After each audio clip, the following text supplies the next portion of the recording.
It's 5 a.m.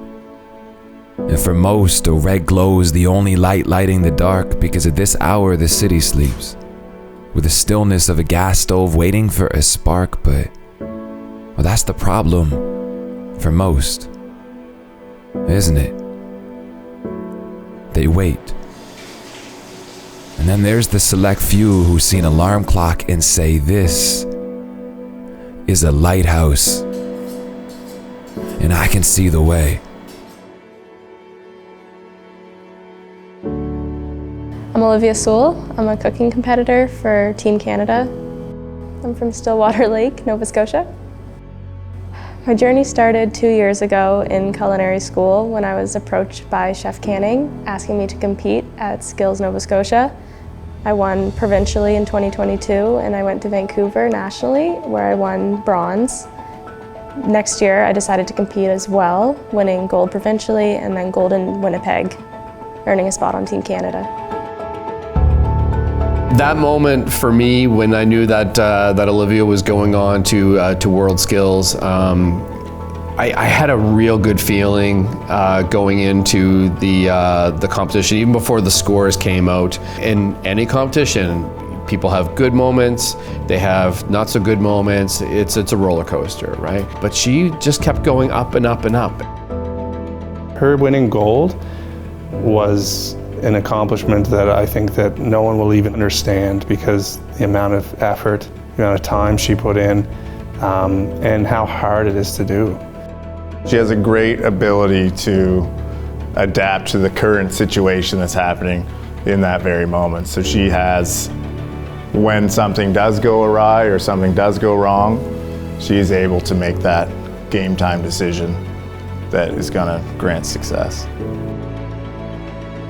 There was no other feeling that I've had like that in my life before, never competing in anything before this. Competing at nationals previously, before winning in Winnipeg, it made me want to win even more. I saw my name didn't get called for bronze. Silver may be a possibility, and then silver got called within the next second. Not silver. And then I heard my name get called and I was like, no way. And then like immediate waterfall. All my friends like immediately were just like, so proud of you. My mom, my dad, my sister, yeah. I think what makes competing so rewarding is being able to be proud of yourself. Win or lose, like you put in so much work and effort, and you know, you go through a lot mentally, physically, and just to see that it all pays off in the end, it's so rewarding. She's, like I said, there's a confidence there. It's a very humble confidence, but she walks into a room very differently now than she did 2 years ago. And I think it's part of that whole growth. You know, there's an inspiration point there too, where she's becoming a bit of a mentor and a leader now too, a role model for others that are out there. I started with Olivia 2 weeks into culinary school. I just kind of noticed her in my class. She was 18 years old. I was looking for someone for this moment. I was looking for someone who had a good attitude, who had some discipline and some drive. They didn't need to know how to cook really, and Olivia checked all those boxes. I would say what Liv has, you can't teach. What I enjoy working with Olivia is there's zero ego there.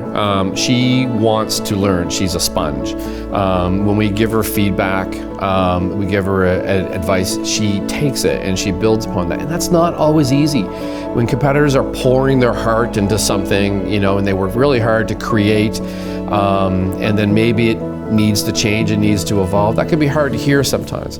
That's not an issue with Olivia. She wants what's best, and she wants to be the best she can be. She trusts us, she trusts Jonathan, she trusts me, and she follows through. And that's just a really special thing to work with. It's an easy thing to teach somebody how to cook, right? But it's really difficult to teach somebody how to care.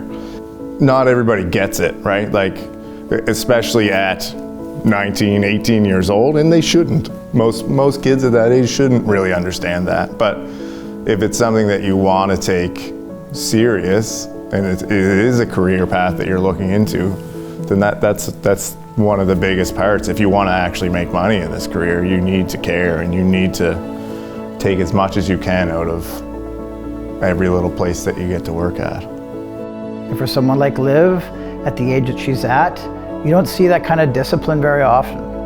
So the sacrifice, I think, has been made by her. She was made a very conscious effort to sacrifice now for the potential gains later on, and whatever happens, she'll be a better person for it at the end. She never quits. She's never happy. Right? She is very happy, but she's never happy. It could always be a little bit better. But she finds a way to find that balance. She can compartmentalize it, which is also very important.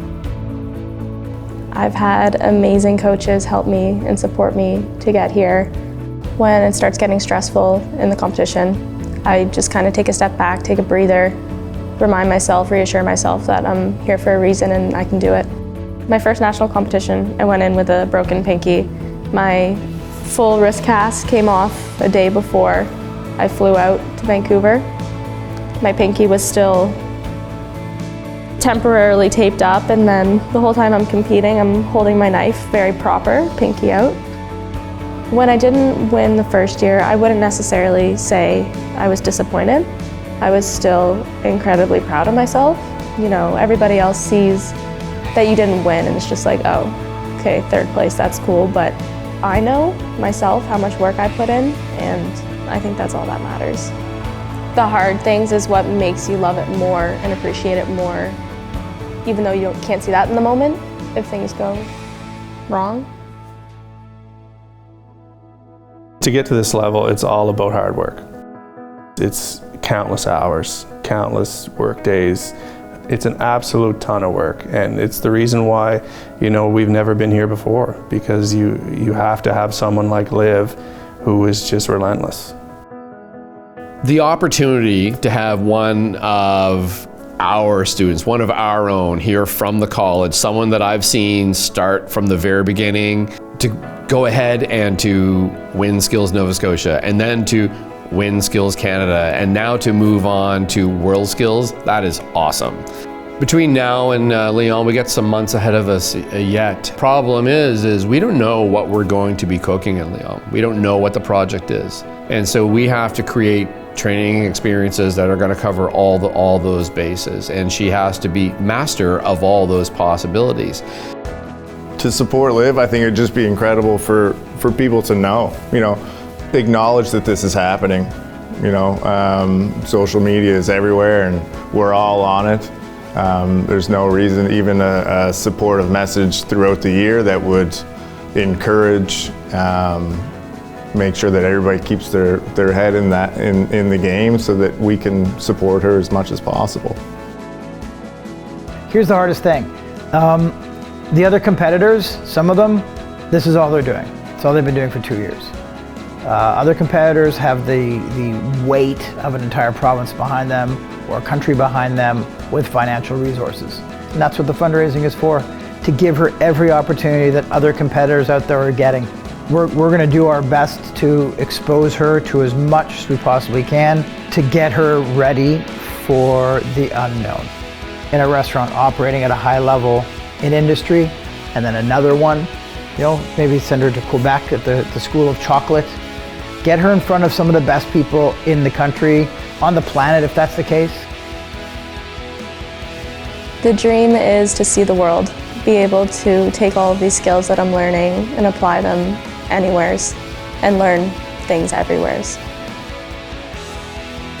To be able to represent Nova Scotia, one of the smaller provinces, I feel like it's incredible. I'm very proud to represent Nova Scotia. Even prouder to represent Canada. I think that is, like, words can't describe how excited I am to be able to go across the world and be like, hey, like, this is what Canada can do. Like, this is what we can bring. You know, in Nova Scotia, we've got a saying, a rising tide raises all ships. So hop on board and bring your flags, 'cause we're setting sail for France.